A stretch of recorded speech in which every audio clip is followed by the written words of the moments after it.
L'humanité scrute le ciel depuis des millénaires. Objets de peur et de fascination, les mouvements célestes ont permis aux hommes d'établir des calendriers, de planifier la culture des terres et de mieux comprendre le monde qui les entoure. Petit à petit, les scientifiques ont mis au jour un espace gigantesque, peuplé de planètes, d'étoiles ou de gaz. Le tout réuni dans des centaines de milliards de galaxies. Leurs observations nous ont emmenés bien au-delà de notre planète.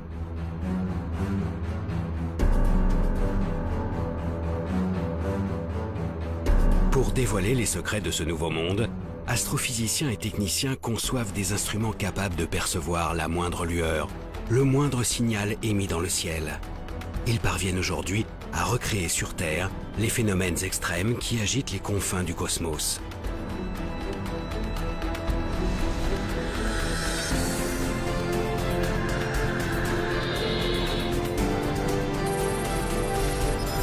Pourtant, tout ce que nous avons découvert ne constitue qu'une infime partie de notre monde. Des forces et des objets d'une nature mystérieuse demeurent invisibles à nos yeux et à notre esprit.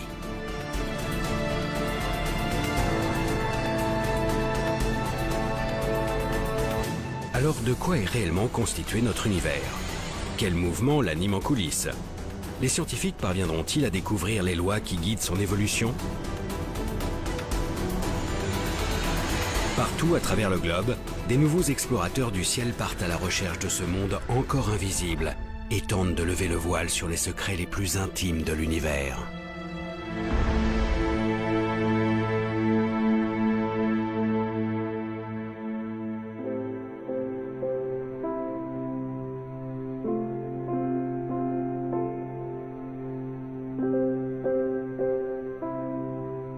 L'homme a toujours cherché à repousser les limites de son territoire. Il a arpenté la planète et exploré ses moindres recoins.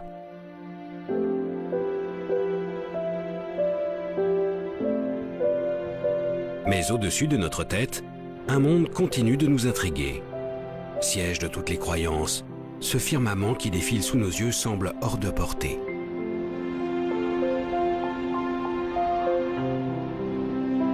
Roland Lehoucq est astrophysicien, un astronome des temps modernes. Outre ses travaux remarquables sur la forme de l'univers, il est aussi passionné par l'histoire des sciences. Au fil du temps, les hommes ont développé des clés pour comprendre ce ciel impalpable et intangible. Elles ont permis de l'analyser et d'aller au-delà de ce qui était perceptible depuis la Terre. L'astronomie et l'astrophysique se sont effectivement construites contre les apparences qui s'imposent à nos sens. Quand on sort et qu'on regarde le ciel la nuit, on voit les étoiles se lever, culminer, se coucher, puis le soleil se lève, culmine, se couche. On a vraiment l'impression que les étoiles et le soleil tournent autour de la Terre. Et donc du coup, ces apparences qui s'imposent à nous, il a fallu les dépasser dans un certain nombre de cas. Si le sol sur lequel ils marchent leur semble plat, les savants de la Grèce antique découvrent pourtant il y a 2500 ans que la planète est ronde. Et alors que toute la voûte céleste semble tourner autour de lui, Nicolas Copernic comprend 2000 ans plus tard que c'est en fait la Terre qui tourne sur elle-même et autour du Soleil. Aujourd'hui, même ce Soleil n'est plus au centre de notre monde. Depuis le début du XXe siècle, nous avons la preuve qu'il fait partie d'un immense regroupement d'étoiles, la Voie lactée. Une galaxie, comme il en existe des centaines de milliards. Toutes ces découvertes ont évidemment bouleversé l'idée que l'on se faisait de la place de l'homme, de l'humanité, et la place de la Terre dans l'univers. Donc les développements de la cosmologie, les développements de l'astrophysique nous ont révélé que finalement nous n'étions qu'un infime, c'est même pas un infime grain de poussière, c'est un rien du tout dans une immensité d'étoiles et d'astres dans l'univers. Dans cet espace, que les astronomes ont peu à peu découvert, les dimensions se comptent maintenant en années-lumière. La distance que la lumière parcourt en un an, soit près de 10 000 milliards de kilomètres.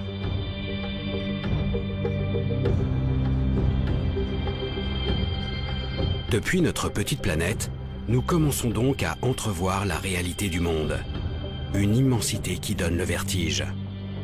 Pourtant, Plus les scientifiques explorent l'univers, plus ils révèlent sa complexité.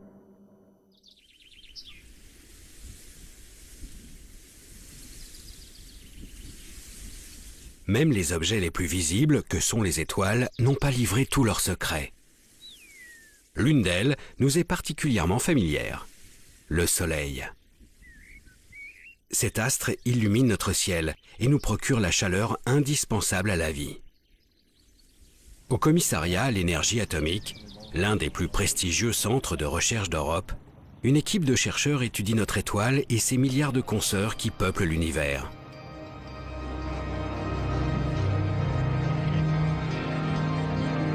Grâce au réseau de télescopes et d'instruments de mesure disséminés sur Terre et dans l'espace, les scientifiques dissèquent ces astres, scrutent leurs moindres variations lumineuses et sondent les mouvements qui animent leur cœur.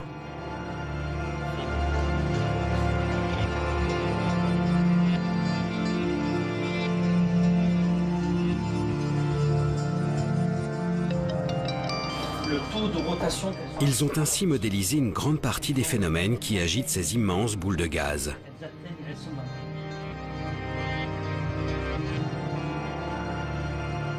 Pourtant, les conditions de leur naissance leur échappent toujours. Pour élucider ce mystère, l'Agence spatiale européenne lance en 2009 le plus grand télescope jamais envoyé dans l'espace, le satellite Herschel. À son bord, un miroir de 3,50 m et une batterie d'instruments de précision refroidie à moins 270 degrés en permanence.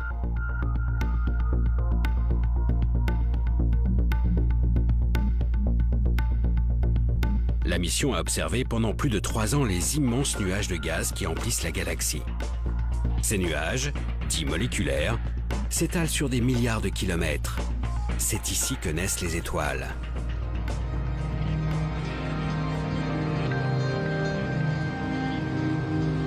Coordinatrice d'un des programmes d'observation du télescope, Frédérique Mott travaille aussi au commissariat à l'énergie atomique. La grosse différence, c'est que là, on avait cartographié pour vraiment être proche de la main. Aujourd'hui, elle analyse les précieuses données fournies par le satellite. Herschel a permis de faire des grandes cartes de milieu moléculaire avec une très fine résolution, donc permettant d'observer à la fois la structure du nuage et les petits grumeaux de nuages qui vont former après les étoiles. C'est en fait la possibilité d'observer de manière simultanée ce qu'on appelle des proto-étoiles et la structure du nuage qui nous apporte énormément dans notre compréhension de la formation d'étoiles. Ça suffit avec cadre région. Super bulle ici. Grâce aux clichés pris par Herschel, les chercheurs ont ainsi été les témoins de l'apparition d'étoiles. Sous l'action de leur propre masse, ces grands nuages de gaz s'organisent en filaments et forment petit à petit des bulles de matière. Ces grumeaux finissent par s'effondrer sur eux-mêmes et créent de véritables brasiers de gaz. Ces points lumineux apparaissent clairement sur les images du télescope. Chacun de ces foyers donnera naissance à une colonie d'astres incandescents.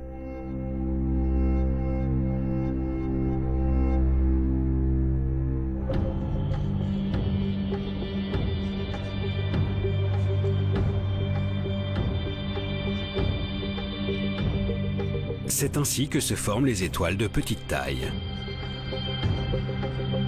Mais ce sont les étoiles massives qui intriguent le plus Frédérique Mott. Des étoiles parfois 300 fois plus grosses que notre Soleil et dont la formation échappait jusqu'à maintenant à nos observations.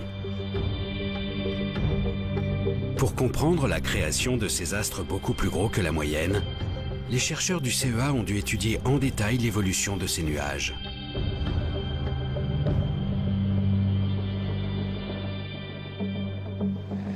Notre résultat intéressant d'Herschel a été de s'apercevoir qu'il existait certaines zones qui étaient souvent le centre des nuages moléculaires massifs, où on avait un enchevêtrement tel de filaments qu'on avait une convergence de matière à ces points-là, ce qui permettait de former non plus une petite collection d'objets de faible masse, d'étoiles de type solaire, mais plutôt une étoile très très massive, voire même plusieurs étoiles massives, et donc une population vraiment différente de ce que l'on connaissait jusque-là.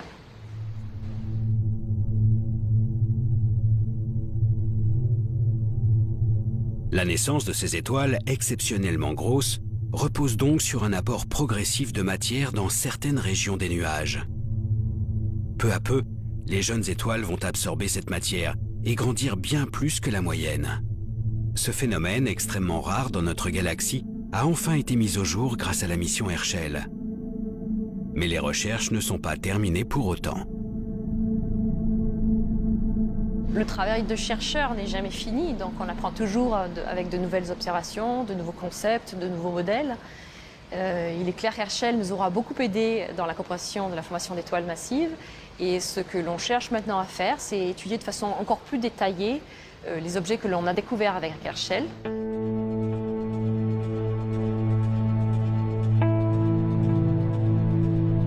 Les étoiles massives continuent de passionner la communauté scientifique. Car au-delà de leur naissance, leur comportement tout au long de leur vie reste très particulier. Bien plus brillants et chauds que le Soleil, ces astres brûlent leurs réserves de gaz exceptionnellement vite. Les réactions nucléaires sont si intenses qu'elles transforment l'hydrogène contenu à l'origine dans le nuage de gaz. Elles forment ainsi du carbone, de l'oxygène ou même du fer. Autant d'éléments qu'elles dispersent à leur mort, enrichissant l'univers de cette matière complexe qui constitue notre monde.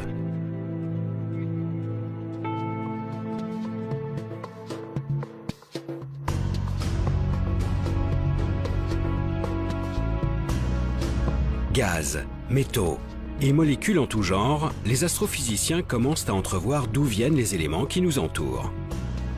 Mais d'autres problèmes ont progressivement surgi des observations. Au-delà des étoiles, les scientifiques cherchent à comprendre des structures beaucoup plus grandes, les galaxies. Au début du siècle dernier, les astronomes commencent à étudier le mouvement de ces immenses regroupements d'étoiles. Ils découvrent alors que les étoiles tournent ensemble, dans ces galaxies, et que les galaxies tournent elles-mêmes au sein de gigantesques amas. Ils cherchent alors à deviner la quantité d'objets et plus généralement la matière qui compose ces grands ensembles célestes. La lumière émise reste leur principale information distinguable depuis la Terre.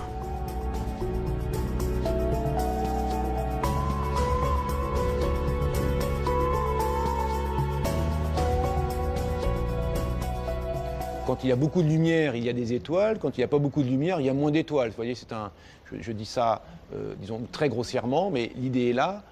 Là où il y a de la lumière, il y a de la masse, et l'on est capable de déduire combien il y a de masse derrière telle quantité de lumière. Cette pesée de la galaxie, ou cette pesée d'un amas de galaxies, permet de déduire la dynamique à laquelle on devrait s'attendre, la façon dont devraient bouger les unes par rapport aux autres les galaxies dans l'amas, ou les étoiles les unes par rapport aux autres dans la galaxie. Et l'on constate que la dynamique déduite de la pesée ne correspond pas à la dynamique mesurée directement par observation spectroscopique. Depuis le début du siècle, les scientifiques sont donc confrontés à des observations contradictoires. Que ce soit les étoiles au sein des galaxies ou les galaxies entre elles, tout semble tourner trop vite par rapport à la quantité de matière visible. Plus précisément, avec une telle vitesse et si peu de masse pour assurer la cohésion de l'ensemble, les étoiles devraient être éjectées de leur galaxie. Cet écart nous laisse sous-entendre que la pesée ne s'est pas bien faite. Il manque de la masse dans ce que l'on a déterminé. Et pour rendre compte de la dynamique réelle, on a imaginé l'existence d'une matière noire, aussi appelée matière sombre, ou d'une masse manquante, quelque chose que l'on ne voit pas, qui n'est pas détectable par la lumière et qui pèse, c'est-à-dire qui a un effet gravitationnel et donc un effet dynamique sur la galaxie ou sur les galaxies dans un amas de galaxies.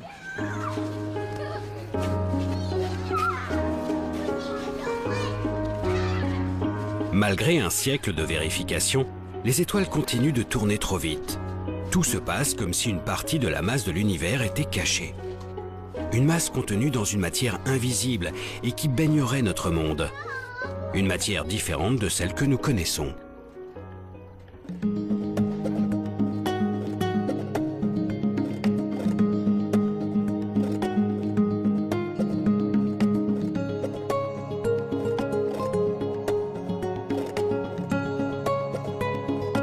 essayer de résoudre cette énigme, des milliers d'astrophysiciens traquent cette fameuse matière noire à travers le ciel. Parmi eux, Wystan Benbow.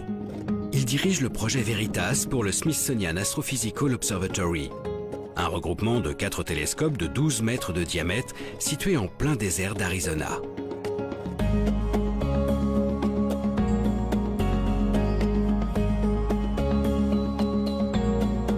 L'air y est suffisamment sec et la nuit suffisamment noire pour permettre les meilleures observations.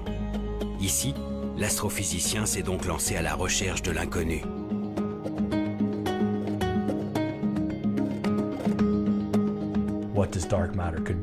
La nature de la matière noire, vous savez, c'est un mystère.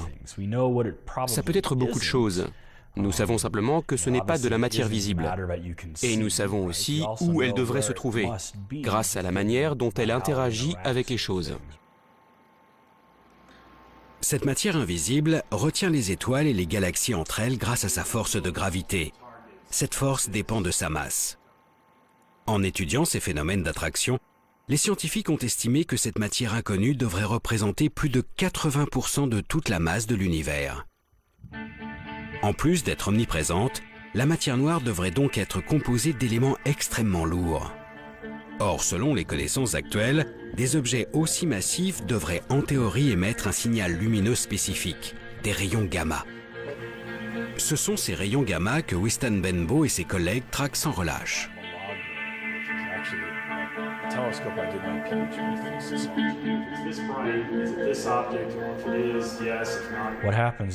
Ce qui se passe, c'est que la matière noire interagit avec elle-même. Une particule de matière noire peut interagir avec une autre particule de matière noire et créer un rayon gamma. Ce signal gamma, que nous espérons détecter, sera probablement très faible. Donc nous cherchons un endroit où il y aurait beaucoup de matière noire qui interagirait avec elle-même pour produire beaucoup de rayons gamma. Certaines de ces régions pourraient être proches de nous, produire assez de gamma et donc être juste assez brillantes pour qu'on puisse les voir. Donc nous pointons nos télescopes sur ces régions et espérons détecter un signal gamma venant de ces objets.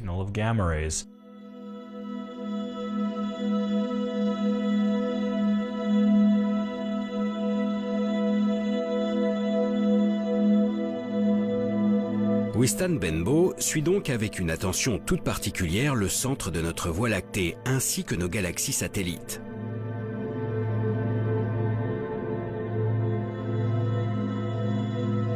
Si un rayonnement gamma est émis par la matière noire, il traversera l'atmosphère en émettant un flash bleuté. Un signal qui sera ensuite passé au crible par les miroirs géants de Veritas et leurs caméras ultra rapides.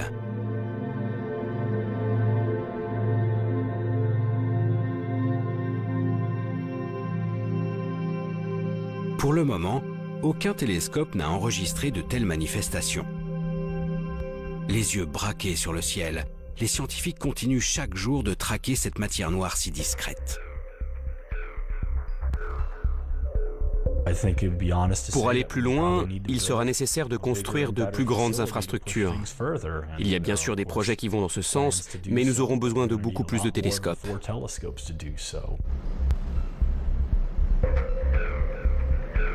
Afin de donner un nouveau souffle à cette quête, les scientifiques envisagent un réseau d'une centaine de télescopes, allant de 6 à 23 mètres de diamètre. Le réseau CTA pour Cherenkov Telescope Array. Il réunit 200 instituts de recherche venant des 4 coins de la planète. Aujourd'hui, les 10 000 mètres carrés de miroirs nécessaires à la construction sont encore en phase de test et le projet devrait voir le jour d'ici quelques années. Quand il sera opérationnel, il permettra de déceler des apparitions de la matière noire au sein de notre cosmos.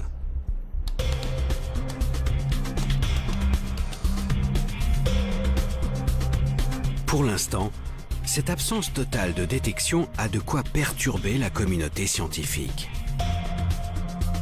Comment les chercheurs peuvent-ils passer à côté de 80% de toute la matière de notre monde ? À moins que la solution ne se trouve beaucoup plus proche de nous.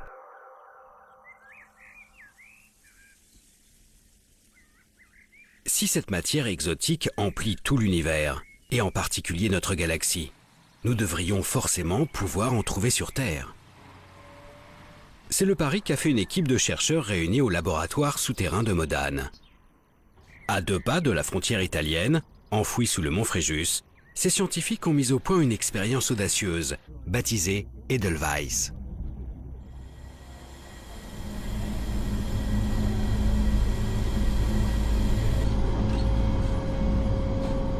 Le but, détecter directement les éléments qui composent la matière noire. Là, je suis embuté. Et tu l'as préparé. Depuis plus de 15 ans, le physicien Jules Gascon et ses collègues travaillent donc à la mise en place d'un super détecteur muni de 36 capteurs. Au centre de chacun d'eux, un minuscule cristal de germanium, composé de milliards d'atomes. Si une particule de matière noire vient percuter le noyau d'un seul de ces atomes, il sera déplacé. La température du cristal augmentera et produira un léger courant électrique.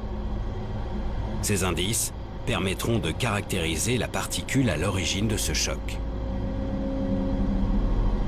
Cependant, d'innombrables facteurs peuvent venir perturber ces mesures ultra-sensibles. Le problème, c'est que la nature n'est pas stable. Dans la nature, il y a toujours quelques noyaux qui sont instables dus à la radioactivité naturelle. Et cette radioactivité naturelle va bouleverser la vie de ces noyaux, les faire reculer, les faire bouger, ce qui donnerait donc des faux signaux de choc.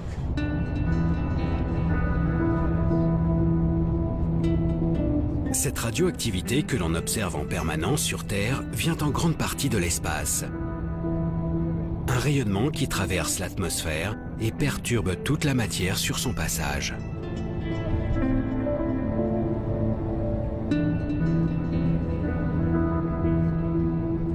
C'est donc pour se prémunir de ces rayons que l'expérience a été enterrée sous plus de 1700 mètres de roche.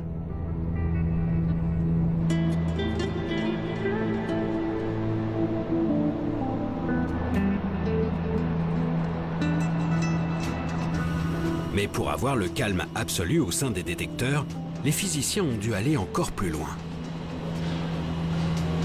Une fois qu'on est sous la montagne, on a réglé la moitié du problème parce qu'il y a la radioactivité qui nous vient de l'univers, mais il y a aussi la radioactivité qui vient de la roche.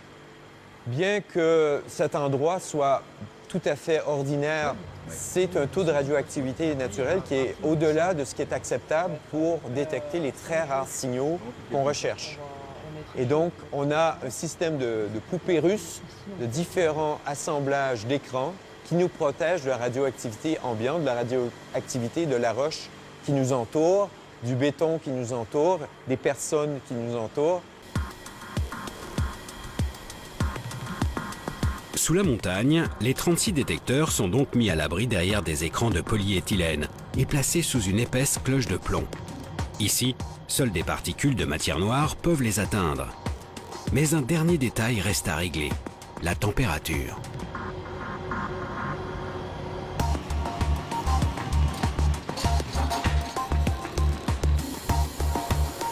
Afin de déceler la moindre de ces variations, tout le dispositif est refroidi à moins 273 degrés Celsius.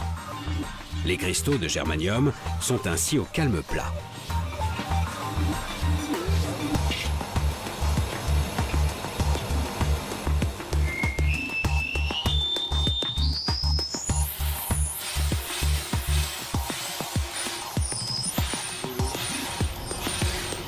Mais tout le restant du rhum, c'est bon.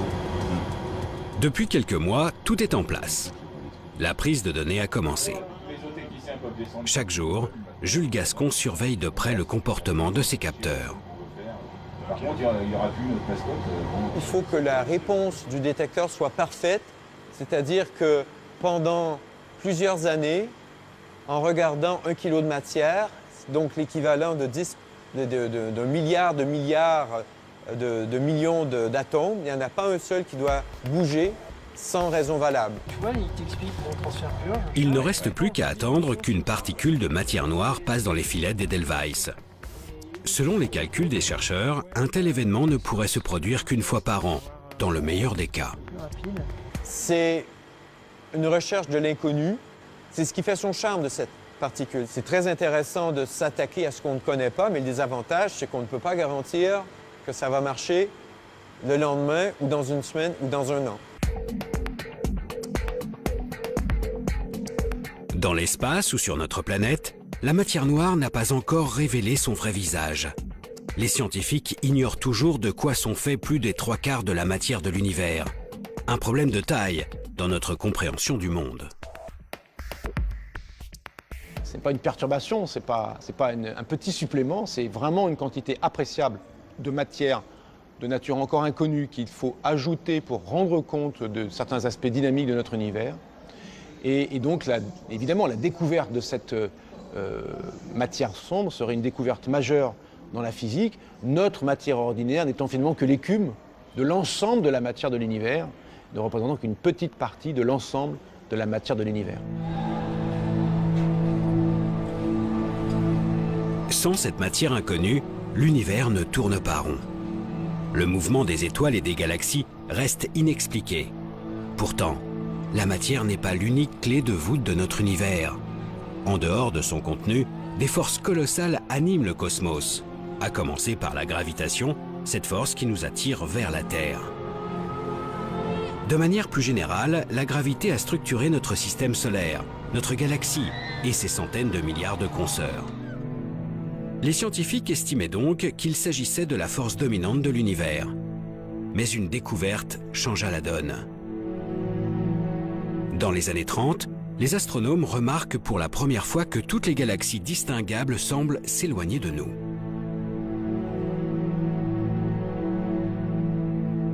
Cette observation de la fuite des galaxies a été interprétée comme une trace de la dynamique globale de l'univers, c'est-à-dire de son expansion. Tous les objets de l'univers s'éloignent de tous les autres objets de l'univers.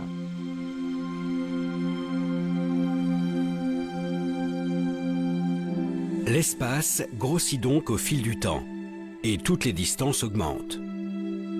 Visiblement, l'attraction qu'exerce la force de gravité peine à retenir les structures du cosmos entre elles. Mais ce n'était que le premier coup porté à la gravitation. En 1990, on s'est rendu compte que cette expansion était accélérée. C'est-à-dire que non seulement les galaxies s'éloignent les unes des autres, mais elles s'éloignent de plus en plus vite les unes des autres. Si l'on imagine que l'univers est rempli uniquement de matière ordinaire ou de matière noire, la gravité de cette matière aura tendance plutôt à ralentir l'expansion, et découvrir que l'expansion est en fait accélérée montre que quelque chose joue contre la gravité des acteurs habituellement imaginés comme présents dans l'univers. Cette découverte d'une expansion de l'univers sans cesse accélérée remet en cause la vision que les astrophysiciens ont de l'univers. Alors que la gravité semblait tout structurée, une force vient maintenant lutter contre elle. Un nouveau mystère pour les chercheurs qui y voient alors l'œuvre d'une énergie encore indétectable. Une énergie sombre, appelée aussi énergie du vide ou énergie noire. Cette énergie laisse les scientifiques encore plus perplexes que la matière noire. S'agit-il simplement d'une propriété de notre monde qui s'agrandit sans cesse sans raison ? Ou s'agit-il plutôt d'une substance qui baigne le cosmos et repousse ses limites? Les chercheurs n'en ont aucune idée. Pour le moment, ils se contentent de traquer son influence jusqu'aux zones les plus reculées de l'univers. François Boucher est cosmologue à l'Institut d'astrophysique de Paris. Il s'intéresse aux lois qui régissent l'espace à grande échelle en travaillant sur un objet bien particulier, la première lueur émise par l'univers. C'est la lumière qui nous vient du fond du ciel. Cette lumière, on regarde à une distance telle qu'il a fallu 13,8 milliards d'années à cette lumière pour nous parvenir. Et donc on est en train de regarder quelque chose qui est tellement loin que quand cette lumière a été émise, l'univers était dans un état très primitif. L'observation des lumières les plus lointaines permettent aux scientifiques de remonter le temps. Typiquement, ce rayonnement du fond du ciel leur envoie une image de l'univers tel qu'il était il y a près de 14 milliards d'années. À cette époque, l'espace vient d'entrer dans une violente expansion, le Big Bang. Toute la matière et toute l'énergie actuelle sont alors contenues dans un volume infiniment plus petit. Au bout de 380 000 ans, sous l'effet de l'expansion, la lumière arrive enfin à s'extirper de la matière. Une lumière a priori identique en tout point du ciel, mais qui devrait en théorie présenter quelques infimes variations.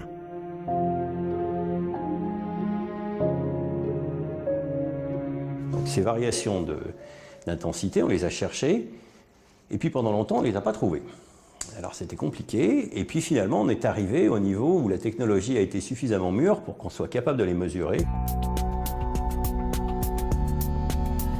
Depuis 1989, 3 satellites se sont succédés pour étudier en détail cette lumière. Le dernier a été lancé en 2009 par l'Agence spatiale européenne, la mission Planck.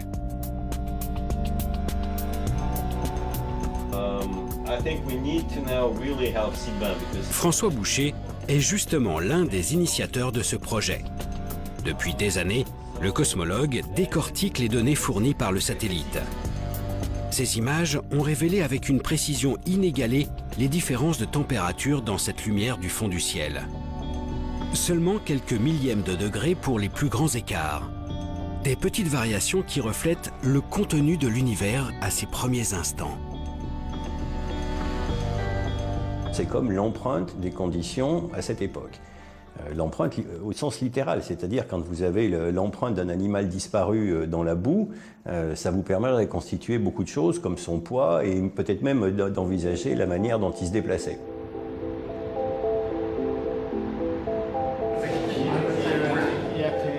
L'étude de cette empreinte fascine les chercheurs du monde entier. Elle permet d'estimer les proportions de matière noire, de matière ordinaire et surtout d'énergie sombre présente après le Big Bang, il y a 13,8 milliards d'années.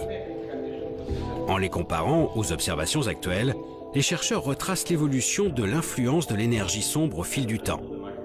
Résultat, alors qu'elle ne représentait presque rien aux tout premiers instants, cette énergie mystérieuse constitue aujourd'hui près de 70% de l'univers. Et sa proportion ne cesse d'augmenter. C'est la seule certitude que les chercheurs aient actuellement. L'expansion de l'univers n'est pas prête de s'arrêter.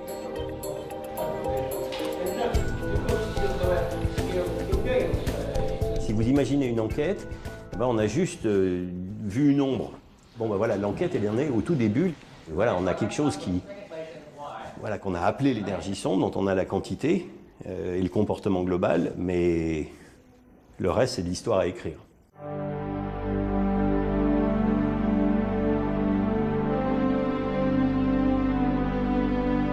Finalement, en écartant cette énergie énigmatique ainsi que la matière noire, les chercheurs se rendent compte qu'ils ne connaissent vraiment que 5% de la composition de l'univers.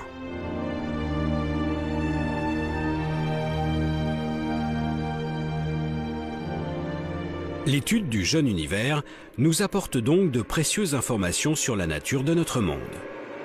Mais malgré le perfectionnement des techniques d'observation, cette première lumière émise par l'univers reste le signal le plus ancien que les chercheurs sont en mesure de capter. Un horizon au-delà duquel les observations du ciel ne semblent plus possibles. Afin de comprendre toujours mieux les mécanismes qui animent le cosmos, les scientifiques se sont finalement tournés vers leur imagination.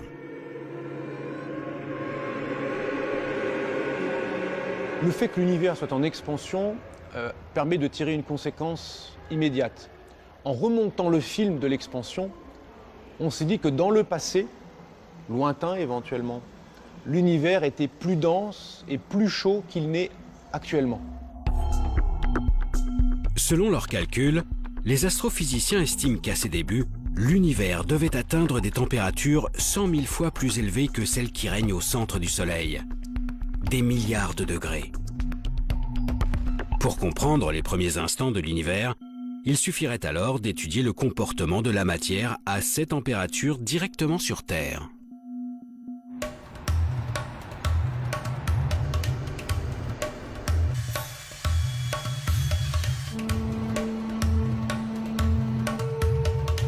Il y a plus de 20 ans, à 2 pas de Genève, les scientifiques du monde entier se sont donc lancés dans une aventure sans précédent. Construire la plus grande machine de tous les temps, le LHC.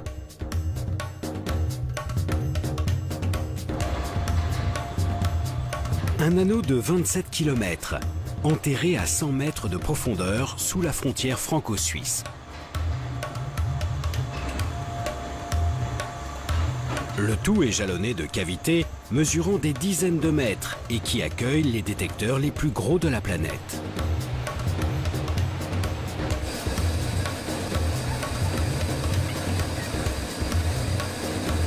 Ici, les scientifiques tentent de décortiquer le comportement de la matière dans les situations les plus extrêmes.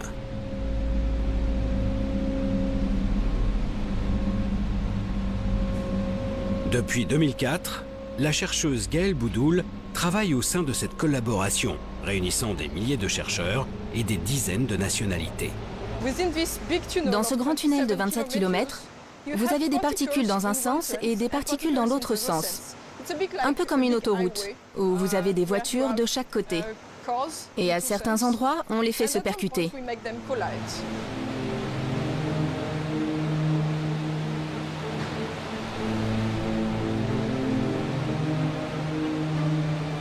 Le LHC, cet immense tunnel, sert donc à accélérer des faisceaux de particules. Des noyaux d'atomes de plomb par exemple. Grâce aux 9000 aimants installés tout autour de cet accélérateur, ces particules sont lancées à une vitesse faramineuse. Lorsqu'elles atteignent près de 300 000 km par seconde, les deux faisceaux sont déviés de leur trajectoire et se percutent de plein fouet. Une énergie considérable est dégagée, faisant éclater les noyaux de plomb en une multitude de sous-particules. Tout l'enjeu est de saisir ces produits de collision grâce aux différents détecteurs.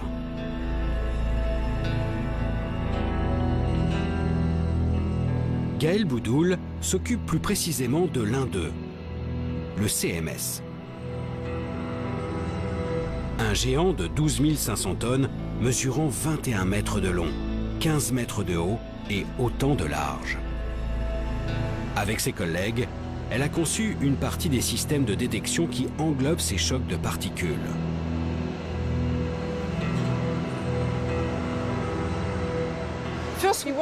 Tout d'abord, nous voulons couvrir l'intégralité de l'espace, ce qui veut dire que nous avons besoin d'avoir un détecteur qui fasse tout le tour.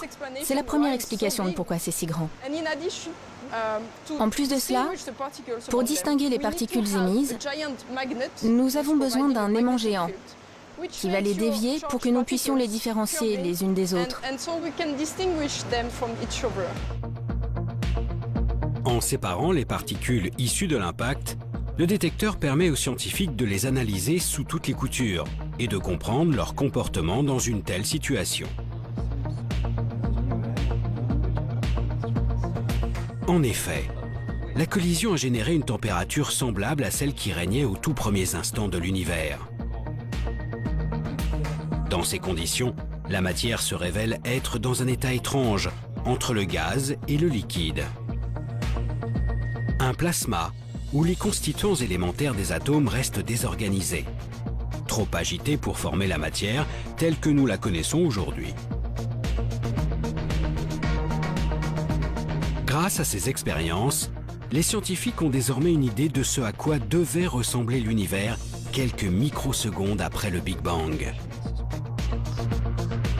En étudiant ces premiers instants de l'univers, l'astrophysique, qui est finalement l'observation de l'infiniment grand, rejoint la physique de l'infiniment petit, la physique des particules, la physique microscopique, qui elle est capable, en expérimentant sur Terre, de se faire une idée des conditions ou de mimer, de reproduire, pendant des instants extraordinairement brefs, de reproduire les conditions qui prévalaient à des instants très anciens de l'univers, auxquels on n'a pas accès par l'observation directe.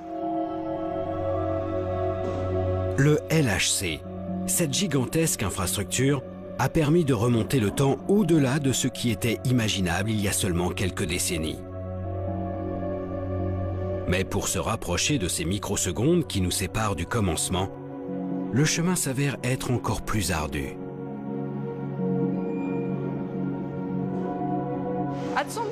À partir d'un certain point, nos lois physiques ne sont plus valables. Nous pouvons toujours imaginer ce qu'il se passe. Il y a de nombreuses théories qui essayent de comprendre cela. La seule chose, c'est qu'on ne peut pas tester ces théories, parce que nous n'avons aucune expérience pour comprendre ce qu'on pourrait appeler le premier instant. Mais si vous revenez dans 20 ans, peut-être que nous aurons une meilleure idée.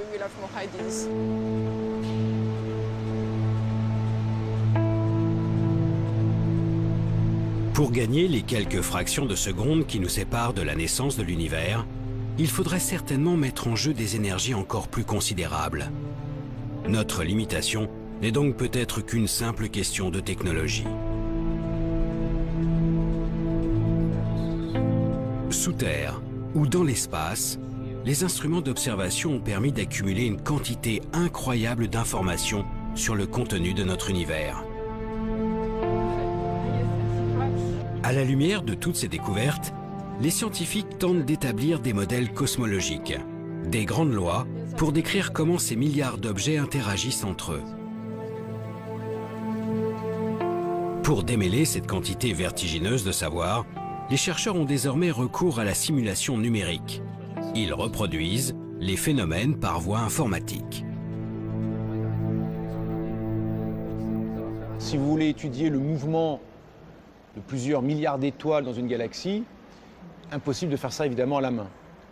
La simulation numérique permet donc de traiter de la dynamique d'une galaxie, ou d'une dynamique de galaxie dans un amas de galaxies, ou même de la dynamique d'une portion d'univers, et de la traiter dans un grand détail, de sorte que l'on puisse, en jouant sur les paramètres, essayer de mimer, de reproduire ce que l'on observe.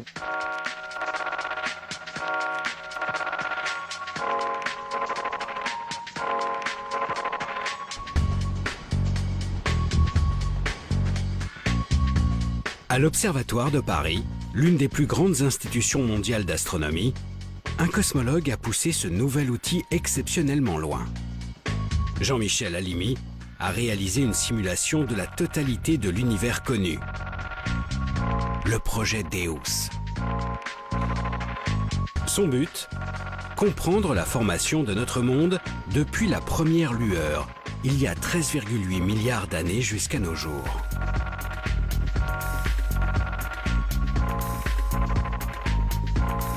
Le projet Deus s'intéressait au départ à la structuration de l'univers, à savoir donc à expliquer comment la matière s'effondre au cours du temps pour permettre une concentration de matière suffisante là où vont aller se former les galaxies, à l'intérieur desquelles se formeront les étoiles, les planètes, etc.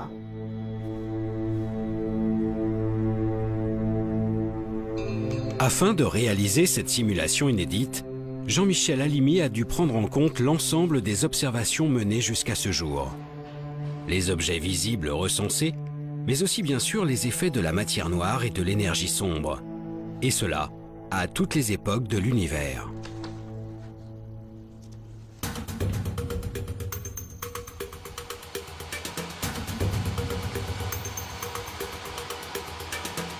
Pour traiter un tel nombre de données, le scientifique s'est tourné vers un des plus gros ordinateurs de la planète, le supercalculateur Curie. Une machine hébergée au très grand centre de calcul, capable de réaliser 1 million de milliards d'opérations par seconde.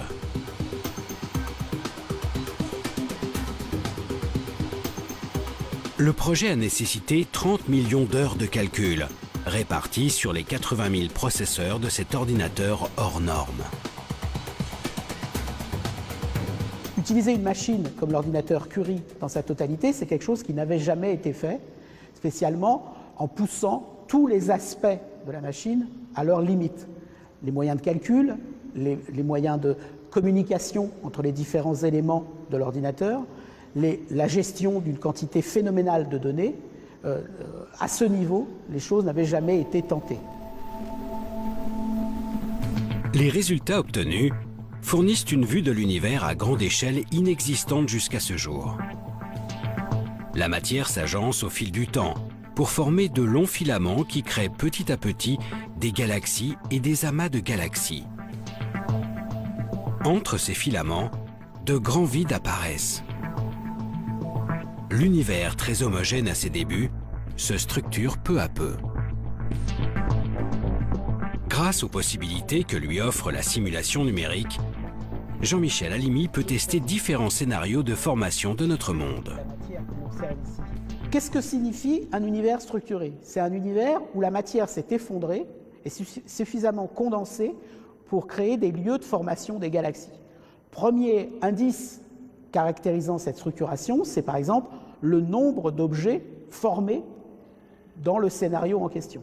On va en former plus ou moins et de masses différentes, de concentrations de matière différentes. Certains vont former des objets de petite masse, d'autres de plus grande masse, etc.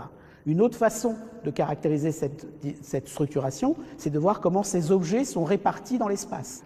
On est capable de relier leur propriétés de distribution spatiale au déroulement de l'expansion de l'univers tout au long de l'histoire de l'univers. D'une simulation à l'autre, le cosmologue fait varier des paramètres, comme la quantité de matière noire ou l'influence de l'énergie sombre.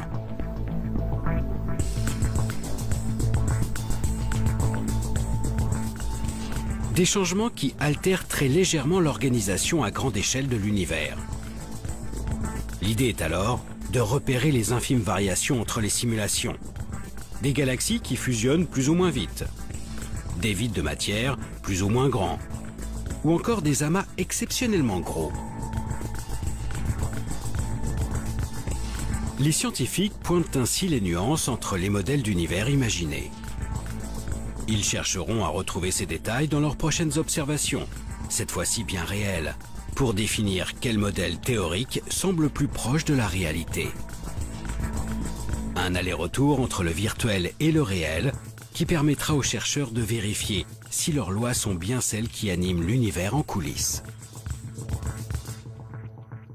La recherche en cosmologie, et spécialement en cosmologie numérique, ne fait pas de nous des créateurs d'univers, mais des inventeurs d'univers. Effectivement, en modifiant les conditions physiques, nous réalisons des univers différents. Nous inventons des univers différents. Mais nous ne le faisons pas n'importe comment. Nous cherchons, à travers tous ces univers, celui qui serait susceptible de nous expliquer la vraie nature de notre univers, son origine, sa formation, son évolution.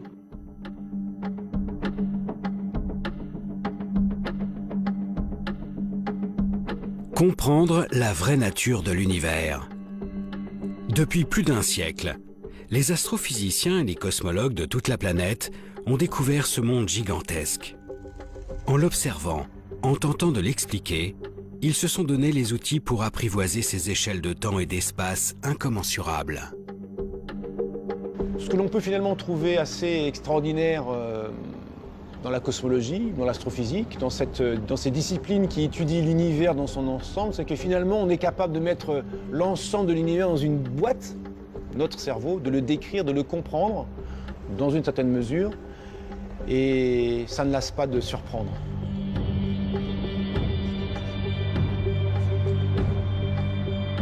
On a réussi à développer un cadre qui permet de rendre compte finalement de manière assez économique d'un nombre absolument incroyable de faits.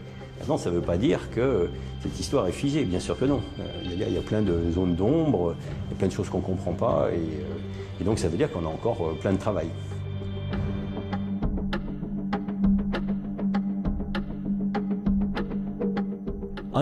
Comprendre ce qu'est la matière noire est un des plus grands enjeux du XXIe siècle, en astrophysique et en physique en général. Nous ne connaissons pas près de 85% de toute la matière de l'univers. Si vous sortiez de chez vous et que 85% du monde qui vous entoure vous échappait, vous seriez un peu paniqué. C'est une partie de la physique où on s'attaque à des questions, à des phénomènes rares, à des nouvelles observations. C'est un travail de patience et parfois aussi de chance. En persévérant dans nos observations, en découvrant de nouveaux objets célestes, nous finirons peut-être par lever le voile sur les zones d'ombre de l'univers. Demain, réussirons-nous à identifier enfin cette matière noire qui baigne notre cosmos? Alors que nous commençons à entrevoir les prémices de sa formation, parviendrons-nous à prédire la fin de notre monde? Cette quête acharnée pour comprendre l'univers semble infinie. Chaque réponse apporte son lot de nouvelles questions, si bien que nous pouvons finir par penser qu'en dépit de nos avancées, certaines clés resteront peut-être inaccessibles à notre simple condition d'humain.